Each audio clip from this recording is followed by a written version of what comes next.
Yeah.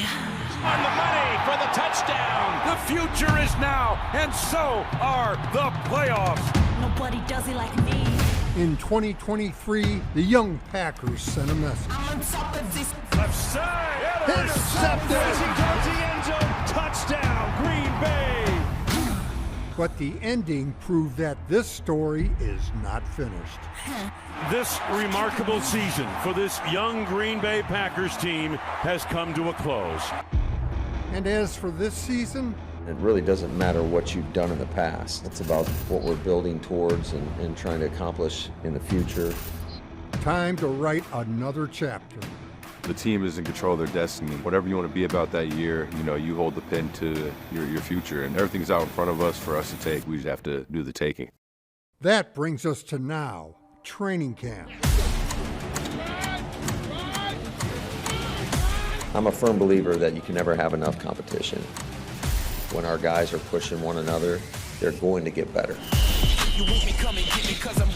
Camp competition will breed success, which is exactly what the Packers are out for. Pocket collapses, sack is made, right up the gut. We are a new wave. We are a new culture out here. When you got a talented bunch of guys and you bring guys that truly love each other, the bond, can never be broken. Let's go, man. Family on three. 1, 2, 3. Family. Now having a bond and understanding each other's why is more like a family. And when you're friends like a family, you go to war any day. This Packer, whole lot different. We young and turd. This Packers team is very special. We just have a lot of talent, and I think the sky's the limit.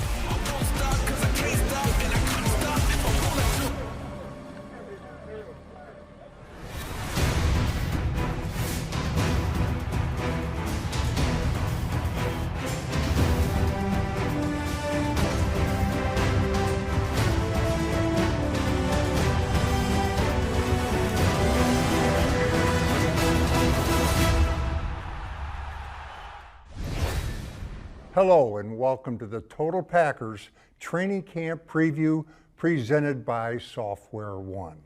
Larry McCarron, along with my esteemed colleagues from Packers.com, Mike Spofford and Wes Hodkiewicz. Welcome, gentlemen. And Mike, let's dive right into it. It seems like everybody likes the Packers' chances this year. Recently, ESPN named him as a trendy pick for the Super Bowl. Sure. Trendy, you gotta like that word. What do you think? Well, Larry, I think that's one of the biggest challenges for this Packers team in 2024 is how are they going to handle the expectations? This team dealt with a lot of adversity last year. It worked through that. It handled that very well, but the expectations weren't there. Those expectations will be there this time. That's a lot to manage through a long season. Wes, new season, new team.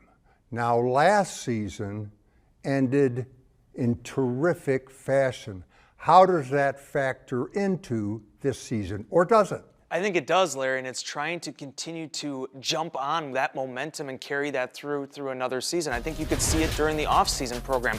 Guys had a swagger about them, a confidence about them, and as young as the Green Bay Packers were last season, they showed if you grow throughout the course of a 6-month season, you're going to reach your best form by the time the playoffs come.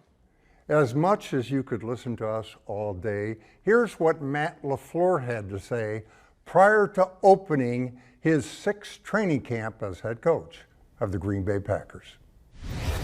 We've laid a good foundation, and I think the guys, the things that we stress to these guys in terms of our communication, how close the connection can get, it's a good start, but it really doesn't matter once we come back to training camp. It's about what we do moving forward.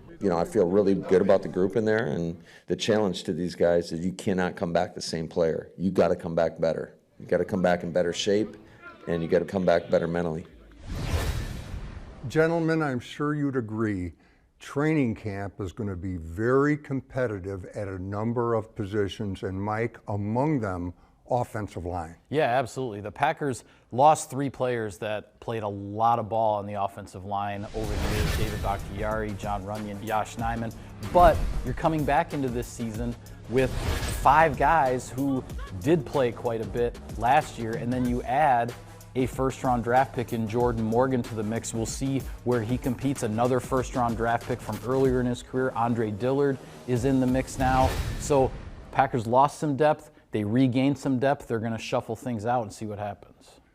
Wes, the $64,000 question is, will there be enough balls to go around and passes to catch? The receiving group is young, talented, and deeper than deep. Yeah, it's funny, Larry, the Packers really overseeded the lawn there at receiver the last couple years. They got grass sprouting up everywhere right now. When you look at it, 8 guys that were drafted in the NFL, 7 guys with NFL experience already. And yeah, last year there was talking about Romeo Doubs and Christian Watson. Well, now there's Dontavian Wicks, there's Jaden Reed, there's Bo Melton. These exciting names that all bring something different to the table.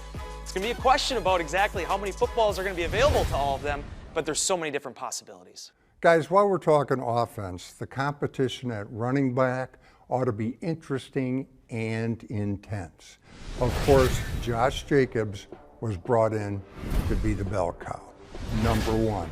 But after that, we have A.J. Dillon, who's done some good things, wants to remain a Packer for life, but he'll have to earn that. In the 3rd round this year, the Packers draft Marshawn Lloyd. Now, I struggled to evaluate running backs until the tackling is live, and I haven't had that opportunity with Lloyd yet. However, he averaged over 7 yards a carry at a big-time program last year. And then we have Emmanuel Wilson, limited carries as a rookie, but he averaged over 6 a carry. If Ben Shermans is looking for competition in his running back room, he has got it big time. But as I said at the top, Josh Jacobs is the bell cow.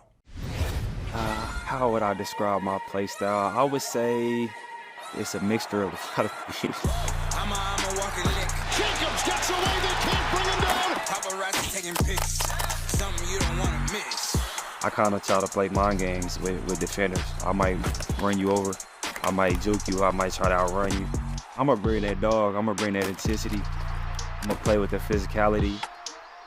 I'm gonna come work every single day. Well, I drive in reverse. Yeah. I give it all that I have when I'm on that field. And I think I'll just bring that tone setter. I think that's what I'm gonna be for the team. Walking out for the first time, something that I definitely think about a lot. Be able to see what it feels like to be a Packer, to see the type of support that we have. Something you don't want to miss. An iconic stadium, to be out there and, try to go get a win. It's very excited, man. I'm very excited for this year. I think it's gonna be a good one.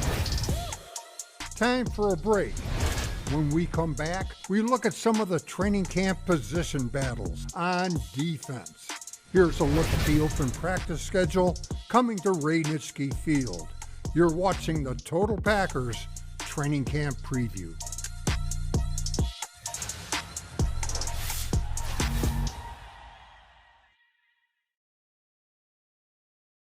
I think the defense has been doing a great job. I think everybody's been dialed in. I'm just excited to see how we adapt throughout the course of the season.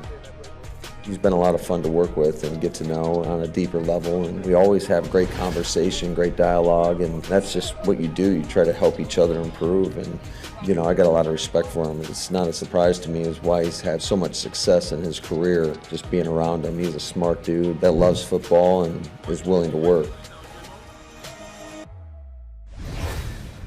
With Xavier McKinney, Jeff Hafley has one safety spot in great, proven hands. McKinney has been everything the Packers were looking for. The other safety spot is a question mark and open for competition. That competition includes 3 rookie draft choices: Javon Bullard, Evan Williams, and Ketan Oladapo.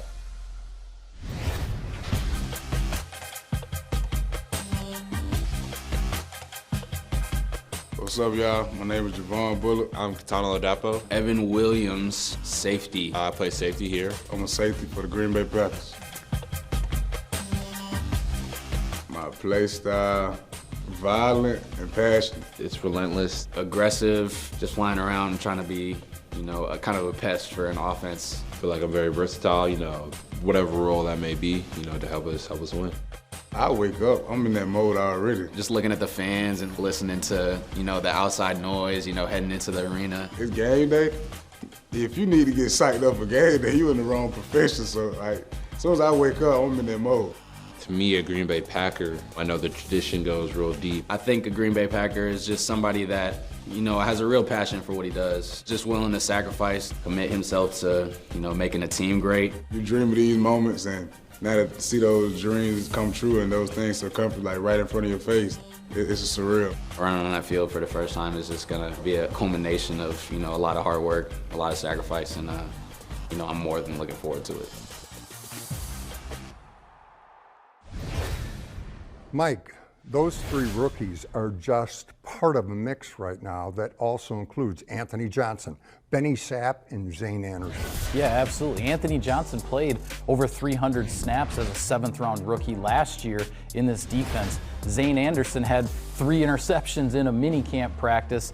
I think the favorite for that spot is probably Javon Bullard as the high draft pick and coming from that Kirby Smart Georgia defense. But you're right, Larry, there's going to be competition there across the board.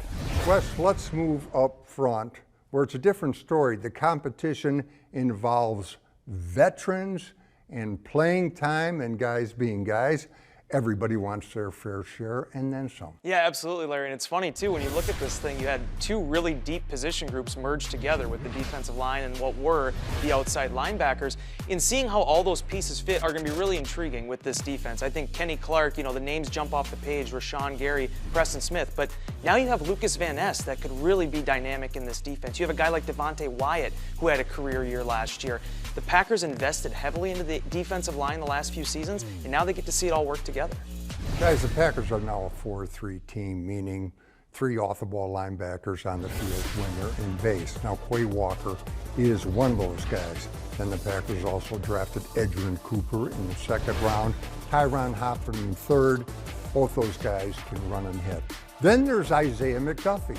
When he's on the field, all he does is make plays. It ought to be very, very interesting. I will say this about Cooper. Back at the draft, I saw him, I thought, I can't wait to see that kid in pads. Well, I still feel that way after watching him without pads. He just seems like one of those guys who thrives on the rough stuff. With the 45th pick in the 2024 NFL Draft, the Green Bay Packers select Edgerrin Cooper. You know, a person that's go do it all that they need to do, you know, looking out for their teammates, you know, just putting everybody in the best position possible. Do it for us, our families, and the fans around, you know, the culture. Just know they're gonna feel me. They're just gonna, you know, remember my jersey number after the game. You know, that's the point I want to make after the game. If I ain't make that point, I feel like I didn't do my job. I get all the time, you know, small for my position, but I just had a determination of anything in front of me, being physical and, you know, making plays.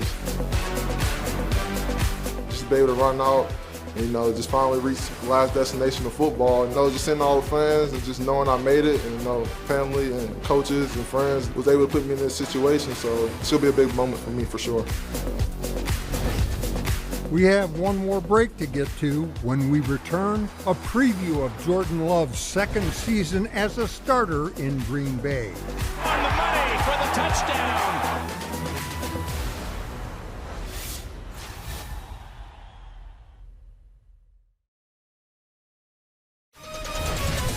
Welcome back. Here's a peek at Green Bay's preseason schedule. It's the final tune-ups before the Packers' Week 1 trip to Brazil.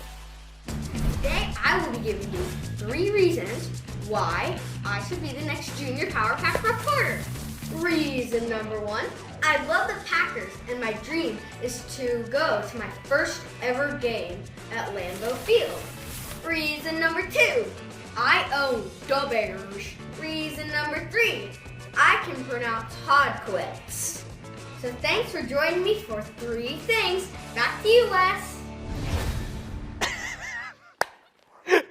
I'll tell you what, in broadcasting, you need to be able to actually pronounce the people's names. That young man did his homework. I give him points for that. Kudos to him. Obviously, you can see why he's the junior reporter. Wes, it's official. You are huge. You're a god with a microphone. We do the best we we can. Bayport asked you to be the commencement speaker yet? No, they haven't. I'm still waiting on the statue, too. I mean, there's room for it out front. We're right here. All right. Now let's check out McGizzy's very first assignment covering the Junior Power Pack Clinic. Hi, I'm McGizzy. I'm 8 years old, and I'm from Lansing, Michigan. I'm your 2024 Junior Power Pack reporter. What are you most looking forward to about the Junior Power Pack Clinic? Just having fun. I'm looking forward to becoming a better player overall. We did cone drills that were really fun, tackling dummies.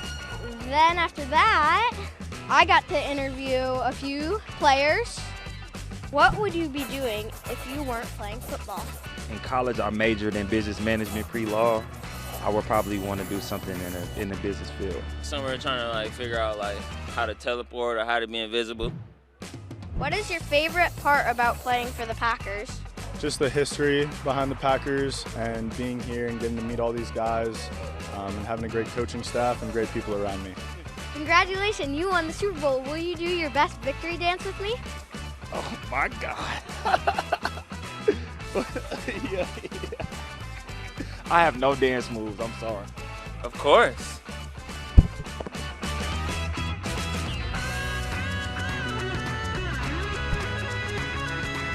Thank you for your time at Jerry Alexander. AKA Gritty Maker. Point up to the sky like this. See like that? Look up at it. And then you bring the sword down. Yes, sir. Oh, man. I'm your 2024 Junior Power Pack reporter, signing out. Well done, McGizzy. What'd you guys think? A+, passes on my chart, 10 out of 10, no notes. All right, at any rate, no brag, just fact.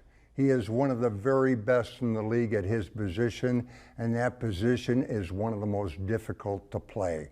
We're talking Jair Alexander, and I can tell you, he's been working like a man possessed this offseason.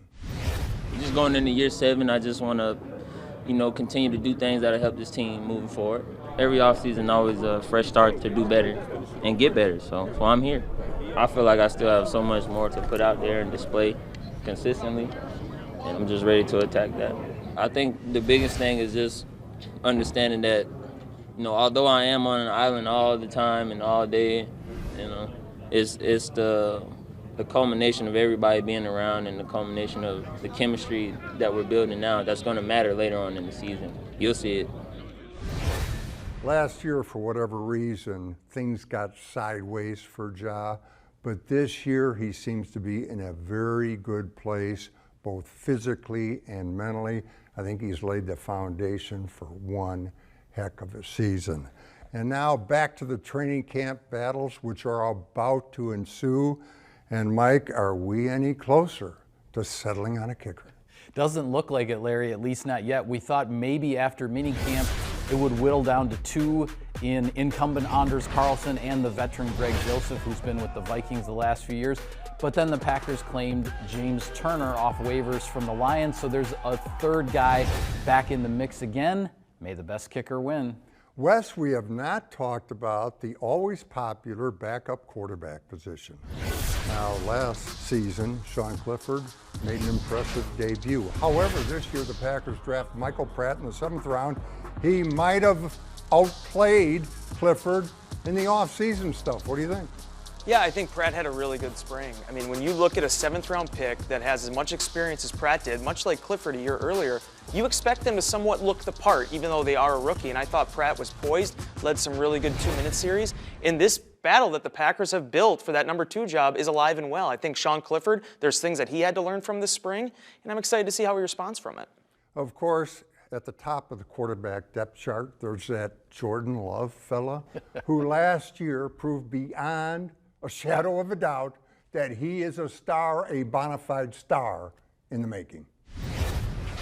Yeah, I mean, my play style, how would I describe it?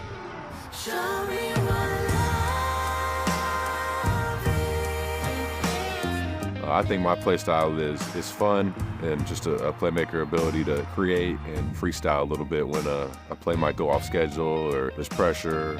He's going to back up off his back foot and put it right on the money. that mindset, it's all reaction. So just looking to see what's going on downfield, if the receiver's getting open, or if I can just take off and run. Love's going to run it and keep it. Touchdown, Green Bay! Always kind of looking for that bigger play, I would say. Oh, my goodness. He was not conservative, and it pays off for Green Bay, and Jordan Love with a huge run. Show me what love is. Spoff, your expectations for Jordan in his second season as a starter? Well, he needs to be ready for defenses to try to take away what he does best, because they've had a whole year of film now to look at on him. If he's going to take the next step, I think it comes down to those late game crunch time drives. He had some successes in that realm, had some failures in that realm as well. Smooth that out, and the Packers offense will be better for it. Wes, what are you expecting from Jordan? Him taking more control of this offense. We saw it with some of the 2-minute periods during the offseason program. I expect to see more of that during training camp. He now gets the chance to put his own staple on this offense, and I think that's something for the Green Bay Packers that could be what takes this offense to the next step. Thank you, gentlemen, and thank you for watching. We leave you with the Packers' game plan for 2024 as formulated by the players themselves. Until next time, take care. To my team, going into this year, we have everything that we need. There's nothing that you need to look around and see. We have everything from top to bottom. No matter the adversity we hit, as long as we stay together as brothers and as a family, the sky's the limit. All it takes is the work and the mindset.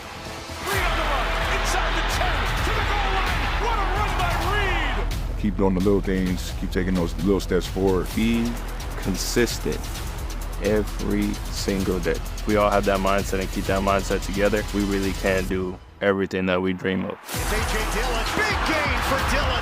I can't wait to see how the season's gonna be. I can't wait to see how everything's gonna kick off. And just know, I'll ride it with y'all no matter what. I'm gonna leave it all on the field for you guys, every ounce. For the touchdown! The youngest team in the NFL isn't going anywhere. We're right on the cusp of doing something special, and I believe that we will do it. The relationship we're building and just the hunger that I see in everybody's eyes. I know we're about to do something very special this year, and I can't wait to see how it unfolds.